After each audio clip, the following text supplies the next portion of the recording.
경남 지역 이슈를 짚어보고 전문가와 함께 심층 분석해보는 시간, 헬로 이슈토크의 김세진입니다. 얼마 전 창원시 진해구의 한 도로에서 불법 체류 외국인이 몰던 대포차에 아이의 머리가 부딪히는 큰 사고가 일어났습니다. 청와대 국민청원 게시판에는 현재 이 외국인의 검거와 피해 어린이의 쾌유를 바라는 글이 줄을 잇고 있는데요. 오늘 헬로 이슈토크에서는 이번 사고를 발생시킨 근본적인 원인과 함께 앞으로 풀어야 할 과제를 꼼꼼히 짚어보겠습니다. 오늘 패널 소개합니다. 외국인 출입국 업무와 관련된 행정 전문가로 활동 중인 박혜수 국제행정사 나오셨고요. 국회와 행정부에서 정책보좌관을 지낸 안소동 시사평론가 나오셨습니다. 안녕하십니까? 안녕하십니까? 네, 반갑습니다. 자, 이 사건이 청와대 국민청원 게시판에도 올라와서 전국적으로 논쟁거리가 되고 있죠. 네. 우리 지역 이제 방금 말씀하신 대로 우리 지역에서 큰 이제 뺑소니 사고가 일어났는데 16일이었죠. 오후 3시경에 진해 용원동에 있는 편도 2차선 도로에서 카자흐스탄 국적의 운전자가 그 검정색 승용차인데 네. 지나가는 초등학생을 8살이죠. 치어서 이제 달아났는데 이 차량은 소유도 이제 정확하지 않은 소위 이제 대포차 불법 차량이죠. 네. 그리고 운전자는 이제 문제는 사고를 내고도 현장에서 이제 아무런 구호 조치도 하지 않고 정확하게 사고 다음 날 18시간 만에 네. 비행기를 탑승해서 우즈벡으로 달아나갔죠. 뺑소니 사고의 대포차에다가 무보험차가 대한민국의 어떤 법망을 어기고 네. 그 유유히 도망간 사실에 이제 우리 뭐 창원 시민이나 도민들이나 국민들이 아주 안타깝게 생각하고 경악스럽게 생각을 하는데 맞습니다. 경찰은 사고 당일날 뭐 여러 가지 정황들을 추적해서 불법 처리하고 있는 카자흐스탄의 A 씨라고 알려져 있는데 이 사람을 이제 범인을 특정했습니다. 이미 이제 해외로 도주한 상태였는데 특정은 이제 범죄 행위가 일어난 것을 보고 누구인지 알 수가 있을 때에 우리가 이제 특정을 한다 이렇게 표현하는데 네. 지금 현재 이런 상황까지 와 있는 상태입니다. 예, 그러면 그 사고를 당한 아동의 상태는 현재 어떻게 전해지고 있습니까? 네, 지금 뭐 부모가 이제 여러 가지 소식들을 전해왔는데 다행스럽게 이제 회복을 하고 있다, 위험한 고비 순간을 느꼈다 네. 이렇게 이제 한 언론과 인터뷰를 통해서 소식을 전해왔고요. 현재 부산대학교 병원에서 뇌 수술을 마친 상태고 예. 어느 정도 회복되고 있는 상태는 정확하게 알 수는 없지만은 상당 부분 그 안정을 찾고 있는 모양입니다. 우리도 이제 이 방송에서 우리 이 사고를 당한 이 아이 회복을 좀 바라고 또 우리 방송에서도 좀 관심과 격려를 가지고 쭉 취재를 하면은 완전한 회복이 되었다는 어떤 속보도 네. 좀 전해지지 않을까 그렇게 생각합니다. 예. 그나마 다행인데요. 상황을 좀 더 짚어보자면 현재 용의자가 특정이 됐고 또 출국 사실까지 확인이 됐다면 그 나라의 공조수사를 요청해서 검거를 해야 될 것 같은데 이게 어려운 일입니까? 네, 범인이 이제 출국한 사실은 지난 19일에 경찰이 이제 공식적으로 발표를 했죠. 우즈벡으로 도망을 갔기 때문에 이 우즈벡에 있다는 그 범인이 이제 보장이나 증거도 찾기도 어렵고 예. 또 우즈벡을 경유해서 또 다른 곳으로 참석할 수도 있죠. 이렇게 되면은 더더욱 이제 범인을 검거하기도 어렵고 소집하기도 네. 어려울 것인데 뭐 경찰이나 외교부는 뭐 나서서 여러 가지 이제 국제 기구를 통해서 이제 그 나라와 이제 외교적인 채널을 통해서 범인 근거에 이제 여러 가지 정보를 주고받고 하는데 네. 다행스러운 거는 카자흐스탄은 2012년도에 범죄 인도 조약이 우리하고 체결되어 있습니다. 예.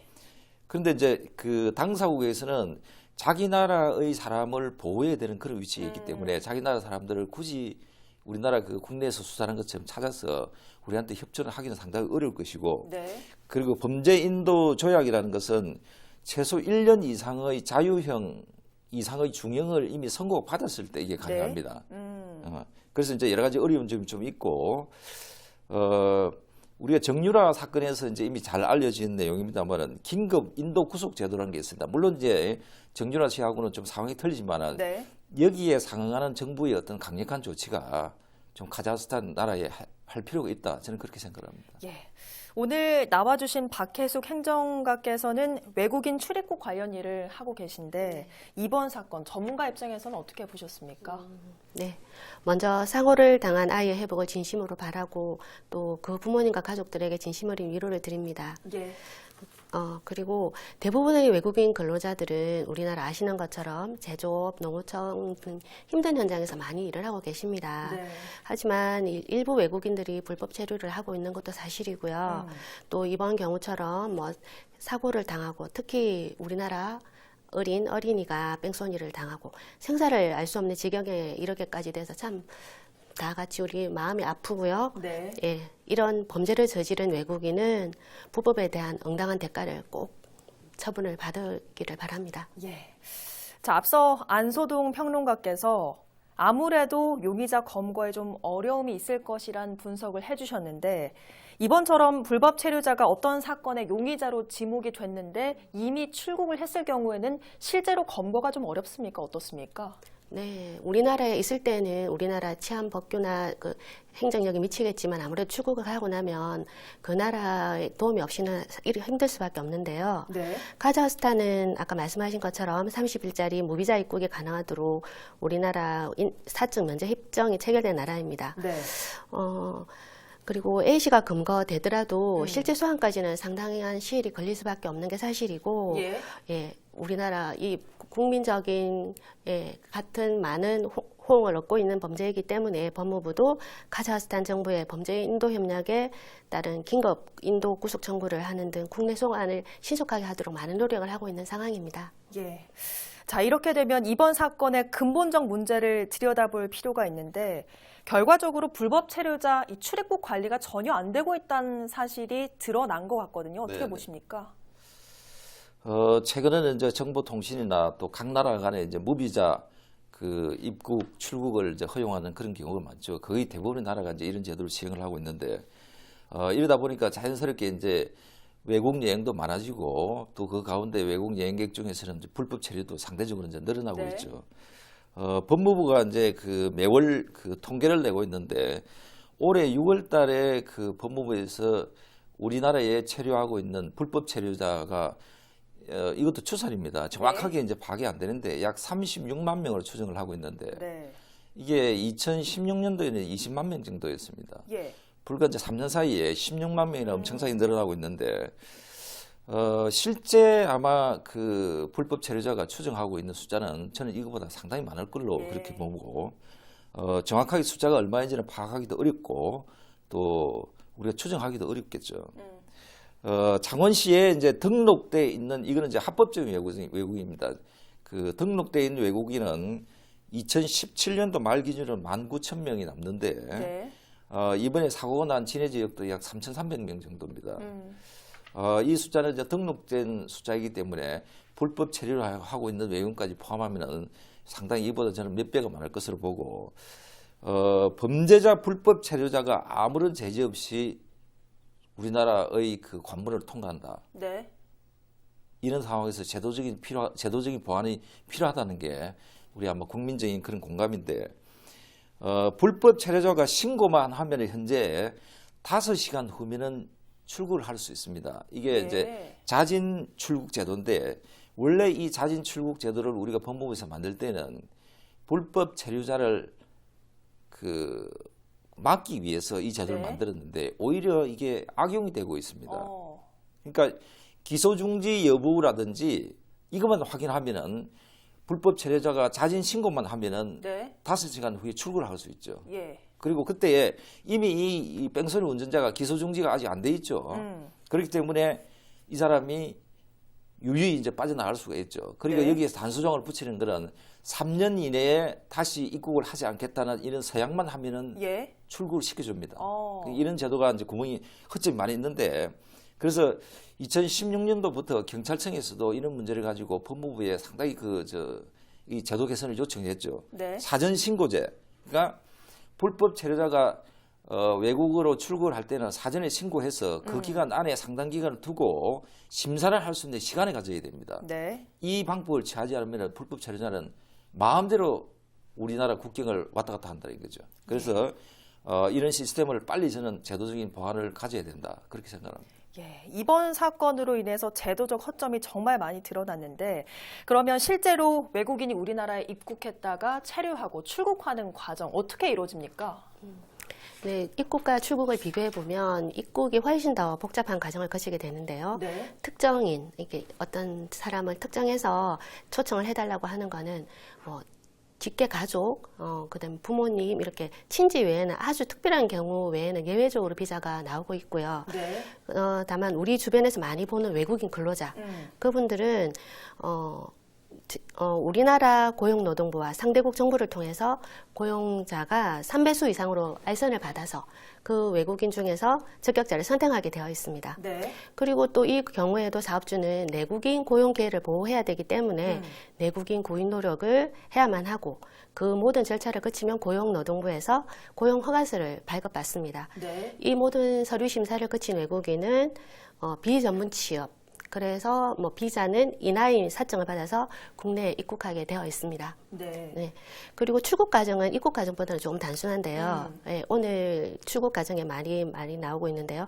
합법적인 체류인 경우에는 일반적인 출국 절차를 네. 거쳐서 출국하시면 되고요. 비자를 봤을 때 체류 기간이 넘었다거나 그러면은 공항 출입국 사무소가 있습니다. 네. 거기서 심사를 받아야만 하고요. 이때 우리 법무부 직원이 우리나라에서 불법 체류한 기간, 거주지, 무슨 일을 했는지, 어느 사업소에 있었는지 다 조사를 하고 진술을 받게 되어 있습니다. 네. 그래서 2천만 원 이하의 벌금이나 아까 말씀하신 대로 입국 규제를 줍니다. 5년, 3년 이렇게 입국 규제를 받아서 출국하게 됩니다. 그리고 이 입국 규제 3년, 5년이 끝나더라도 네. 실제로 입국하는 경우는 거의 없다고 보시면 되겠습니다. 예. 네. 그리고 이 외에도 아주 경미한 법규 위반, 세금 미납도 있을 수 있고요. 네, 그런 경우에도 외국인 등록증을 가지고 있고 1년마다 연장을 해야 하는데 외국인 연장 시에도 비자 심사를 까다롭게 해서 이런 연장을 안 하거나 불이익이 주는 경우도 있습니다. 예. 그 대신 단순 기관 경과 등 불법 체류자의 경우는 아까 말씀하신 대로 법무부에서 자진 출국 기간을 만들어서 자진 출국을 하도록 권장하고 있는 상황입니다. 예. 자, 말씀을 들어보면 입국이나 출국 모두 까다로운 절차를 거친다고 하지만 전문가 입장에서 보실 때 혹시 빈틈은 없는지 좀 궁금한데 사실 앞서 짚어주셨지만 자진 출국 제도에도 어느 정도 빈틈이 좀 있어 보이거든요. 네, 빈틈을 다 메울 수는 없을 것 같은데 최대한 노력을 하고 있는 걸로 여겨집니다. 네. 이 자진 출국 기간에도 그렇게 하지 않으면 나가지 않기 때문에 예. 자진 출국 기간을 둬서 많은 홍보를 해서 하고 있는 상황이고요. 네. 외국인들은 자진 출국 기간을 해서 뭐 입국 규제나 벌금 없이 나간다고 하더라도 그래도 겁을 내고 안 나가는 그게 있기 때문에 예. 최대한 우리나라에서 범법자를 가두어 두는 것보다는 자진 출국은 최대한 유도를 하는 게 맞다고 보고요. 네. 또 그 자진 출국 기간 외에도 뭐 형사 입건이나 도로교통법 등으로 만약 현장에서 바로 범죄 사실이 인지되는 경우에는 네. 형법상으로는 금액은 500만 원, 음주운전은 조금 높습니다. 네. 500만 원 이상 벌금형을 받게 되면은 그 해당 외국인은 5일 내 출국 명령서가 나오게 되고 출국을 해야 됩니다. 네. 그리고 긴급을 요하는 경우에는 강제 출국 조치가 될 수도 있고요. 그리고 아까 말씀하신 것처럼 관리를 하기 위해서 1년마다 연장을 해야만 하고 네. 체류지를 변경하는 경우에는 14일마다 꼭 14일 이내에 꼭 신고를 하게 되어 있고 아니면 과태료 부과도 됩니다. 네, 이렇게 해서 최대한 관리를 하고 있지만 워낙 많은 외국인이 들어와 있기 때문에 빈틈이 있는 거는 지금 상황입니다. 많은 노력을 하고 계신 걸로 알고 있습니다. 예, 그렇군요. 자, 이번 사건을 단순히 하나의 사고로 봐선 안 되는 게 사실 경남이 제조업이 굉장히 발달한 지역이기 때문에 외국인 근로자도 그만큼 많지 않습니까? 네. 경남 중에서 특히 이제 중부 지역 창원과 김해가 관심 지역인데 창원과 김해는 이제 중소기업이 아주 밀집해 있고 네. 그다음에 중국이나 동남아시아 그다음에 그 러시아 인근에도 굉장히 그 지리적인 이동이 가깝죠. 그리고 이제 비행 시간으로 이 범인도 이제 이 출국한 우즈벡도 비행 시간으로 3시간 정도면 갈 수 있는 아주 가까운 거리인데 네. 최근에는 대부분의 국가 간에 이제 거의 이제 대부분이 무비자 입국 이제 협정을 다 맺어놨죠. 그리고 카자흐스탄도 우리 행정사에서 말씀하시지만 30일짜리 무비자 입국이 가능한 네. 사적 면제 협정이 이제 이미 체결이 되어 있는데 현재 등록된 외국인 체류자가 우리나라에 약 186만 명 정도 됩니다.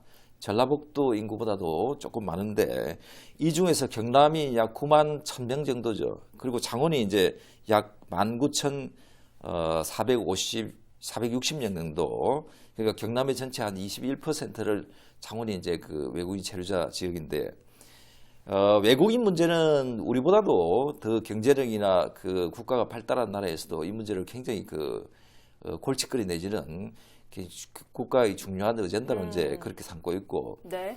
특히 최근에 와서는 대통령 선거에서 가장 핵심적인 핫한 이슈나 정책 중에서 예. 세 가지 중에 한 가지가 들어가죠. 다문화 정책. 그래서 이렇게 이제 관심을 가지는 이유는 외국인들이 들어와서 국내의 경제, 치안, 안보 모든 문제까지를 외국인들이 다 키를 쥐고 있죠. 그래서 이제 실제 미국 사회에서도 보면은 외국인의 그 불법 체류자가 약 5% 정도로 갑니다. 근데 이제 미국에서도 몇 년 단위로 외국인의 불법 체류자를 갱신을 시켜줍니다. 네. 왜 이렇게 하냐면요. 생활 기초 경제를 지지를 하고 있고 그 기반을 다지고 있고 실제 이들이 없으면 생활 경제가 무너진다 할 정도로 이 불법 체류자들이 없으면은 미국 경제가 네. 돌아가지 않는다 이런 말이 나올 정도까지 있는데 그래서 이제 우리나라도 마찬가지고 미국도 마찬가지 세계 어느 나라도 이 불법 체류자의 노동력에 사실은 의존하고 있는 게 지금 현실입니다. 예. 그래서 우리 지역에 김해나 창원의 경우에도 중소기업이 밀집해 있고 인근 공단이 많고 또 부산 지역과 가깝기 때문에 이 불법 체류자들이 상당히 거주를 많이 하고 있고 그래서 외국인들은 우리 창원 시민의 어떤 경제와 안보 그다음에 생명과 재산까지 직결된다는 좀 이런 인식을 가지고 대책을 세워 나가야 된다. 저는 그렇게 판단합니다. 예. 앞서 외국인 근로자가 워낙 많다 보니까 관리가 어렵다는 말씀 해주셨는데 결국 이를 단속할 인력이 부족한 것이 이런 문제를 또 야기시키는 것 아닌가 하는 생각이 드는데 어떻게 보십니까? 네, 인력 부족도 하나의 이유가 될 수 있을 것 같습니다. 그렇다고 모든 외국인을 예비 범죄자로 가정해서 단속을 할 수도 없을 것 같고요. 네. 특히 외국인이 밀집한 진해, 용원, 그다음에 김해 이런 지역 외국인이 아주 많습니다. 그런 지역에는 좀 더 각별한 행정 조치를 했으면 좋겠고요. 네. 그다음 불법 체류자가 일을 하려면 어차피 고용주하고 연결이 될 수밖에 없는데요. 예. 고용하는 단계에서 불법인지 아닌지는 금방 확인이 되기 때문에 고용주가 좀 더 철저하게 쌓인 임금으로 불법 체류자를 고용한다든지 그렇게 하지 말고 정상적인 경로를 통해서 네. 고용을 했으면 좋겠고 그러면은 취업이 안 되면 어차피 우리 국내에 체류할 목적이 없어지기 때문에 좀 줄어들지 않을까 하는 생각입니다. 네. 자, 이번 사건으로 혹여나 외국인 노동자에 대한 혐오 분위기가 조성되는 건 아닌지 좀 우려가 되는데 이 사안을 도민들이 객관적으로 좀 바라볼 필요도 있을 것 같아요. 네, 맞습니다. 많은 분들이 현장에서 고생하시면서 많이 계시죠. 이렇게 불법 체류 외국인 대포차를 마음대로 몰고 다니고 교통사고를 낸 지 하루 만에 비행기를 타고 네. 6일이 사라진 거는 틀림없는 범죄 행위고 경악할 상황입니다. 일부에서는 청부 범죄 가능성까지 거론되고 외국인 혐오로 이어지고 있는데요. 네. 일명 외국인 대포차 뺑소니 범입니다. 외국인 관리와 뺑소니 범을 구분해서 놓고 보면 외국인 뺑소니 범은 외국인이 아닌 어느 누구라도 해서는 안 되는 네. 중대한 범죄입니다. 현재 법무부 사정관리에서 보면 외국인 입국은 대한민국과 우리 국민에게 필요하거나 유리한 경우에만 비자 발급이 이루어지고 있습니다. 네. 이렇게 일부 불법을 저지른 외국인은 그 행위에 대해서 응당한 처분을 받아야 할 것이고요. 네. 하지만 지금도 우리 대한민국 곳곳 농어촌, 제조업, 그리고 우리 주변에서 아이의 엄마로, 우리 국민의 아이의 엄마로 결혼 민자를 살고 있는 외국인에게는 우리의 이웃으로 받아들여야 되지 않을까 생각됩니다. 예, 더 이상 외국인들에게만 바랄 게 아니라 정상적 경로로 고용을 하는 것도 중요하겠고 다시는 이런 상황이 생기지 않도록 법과 제도의 보완도 시급한 것 같습니다. 도민들의 불안감이 해소되기 위해서는 국제적 공조가 적극 작동된 용의자 검거와 함께 현재 병상에 있는 아이의 쾌유가 뒤따라야 할 겁니다. 도민이 함께 간절히 바라는 만큼 빠른 회복을 기대해 봅니다. 오늘 헬로 이슈토크 여기서 마칩니다. 함께해 주신 여러분 고맙습니다.